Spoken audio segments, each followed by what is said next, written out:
theme this year is in the heart of the forest. So we've got lots of people making mushrooms, bats, owls, foxes.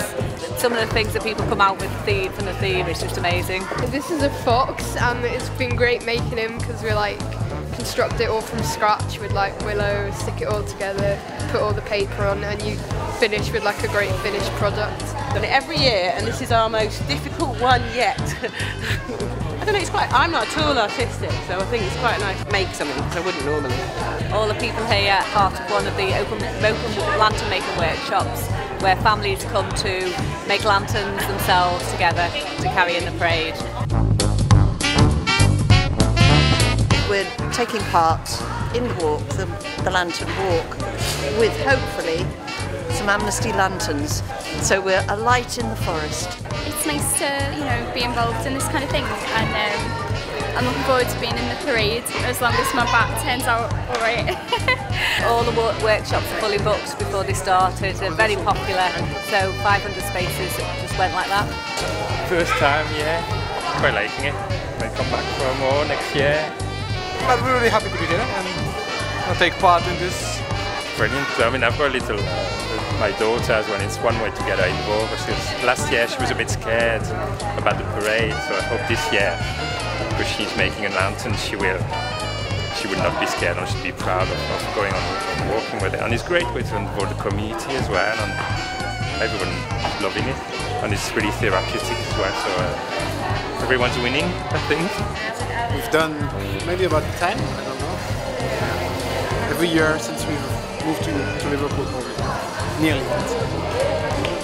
To be honest with you, it is my first lantern yet, which is a disgrace really, because I've worked on the Halloween thing quite a few years. It's the first time I've actually made a lantern, but it's the first time my son's been old enough to appreciate it. I'm going to have to tell everyone that he made it.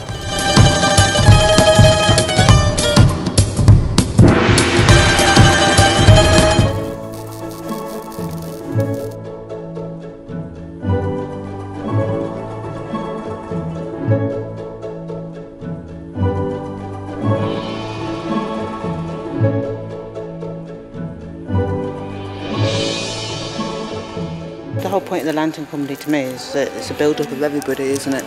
So it's a small part in a big whole, and I like it. It's nice to be part of that. That's what I'd say. But it's the opposite sort of technique that I normally use, making a solid shape. You're making a hollow shape. So you've got to sort of visualise it to get that cavity in the middle to get the lights in.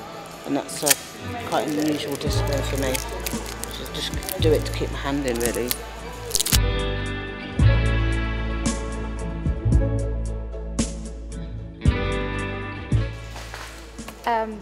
Building a face for the old lady puppet. Yeah, and I've never made a face of this size before, so it's quite challenging.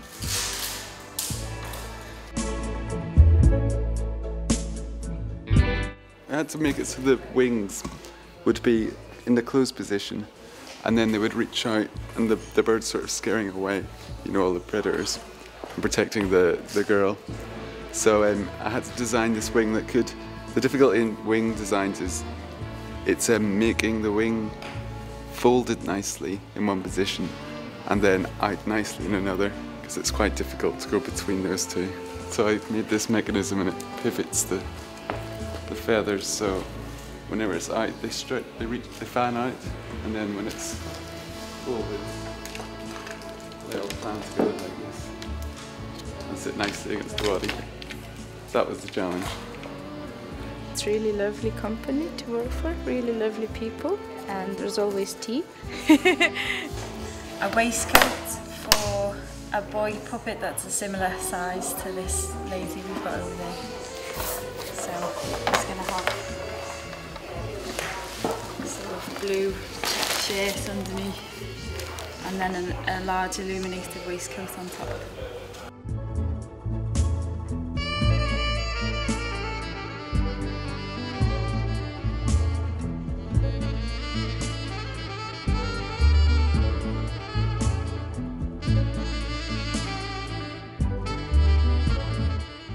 Cover him and get the backpack finished, get him on, get the mechanism wired up, get the head on, and then cover it, put the lights in, cover it, make it look like a raven.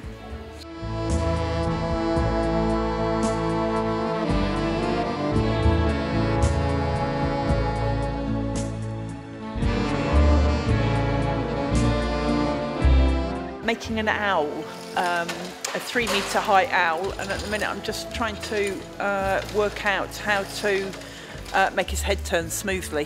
So that's what I'm. And the owl is going to go on top of a top secret structure in Sefton Park.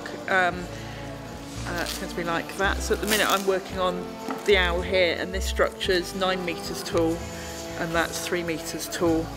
I'm making the small white owl, which is going to be a part of the procession, and is going to travel alongside a boy puppet character, and so it's quite different from the large owl.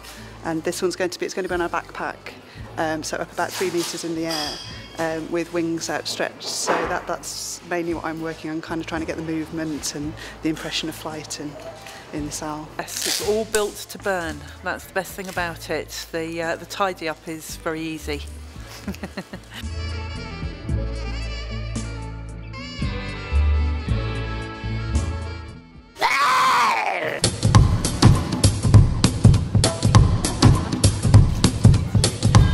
It's 10 years since the very first Halloween Lantern Carnival.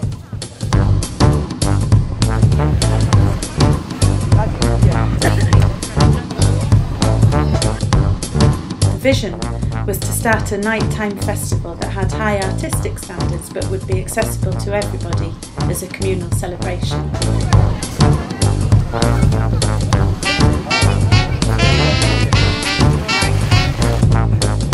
It's been really great to experience how the Lantern Carnival has grown so much and earned its place in the heart of the local community.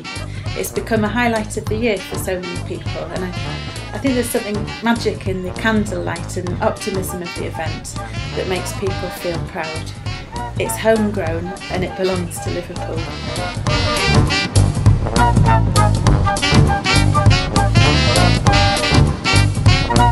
We work in partnership with many other organisations to create the event. This year we have 12 partners and are working with 20 community groups creating lanterns for the parade, which gives the event very strong roots in the community.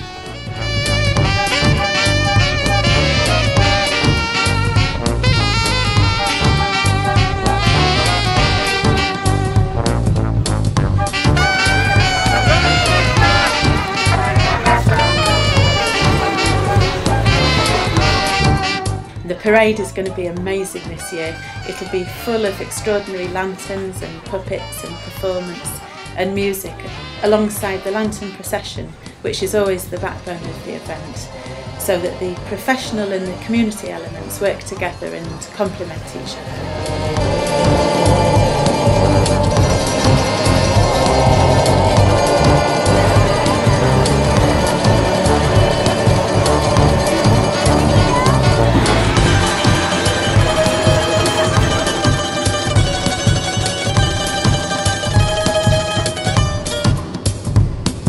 So we're always pushing the boundaries and inventing new ways of working.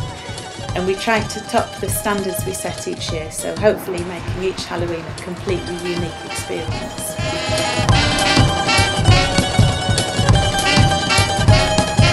We have a brilliant team with really diverse skills. So the company's roots and core artistic team are based here in Liverpool, but we also work with some of the country's finest outdoor theatre makers.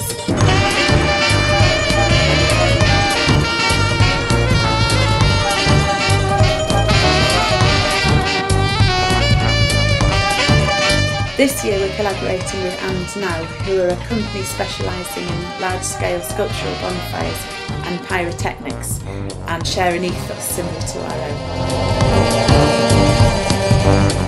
We've devised the main elements of this year's event together.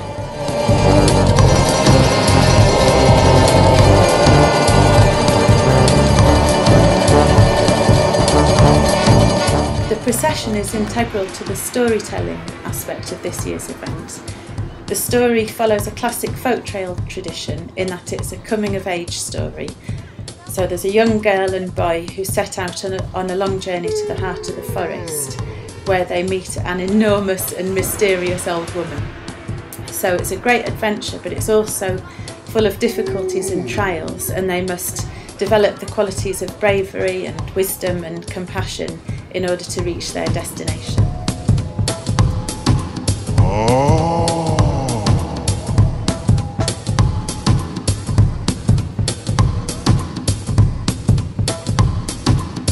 Remember.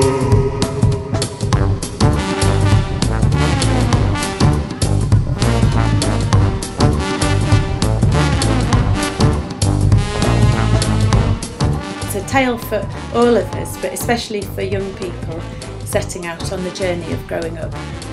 And once they reach the heart of the forest, there's going to be a great celebration.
I think the Lantern Carnival has a special way of lifting people's spirits. It brings people of all backgrounds and generations together, and people who might not normally think of themselves as creative or even part of the community suddenly realise that they not only have that potential but have become a central part of the event.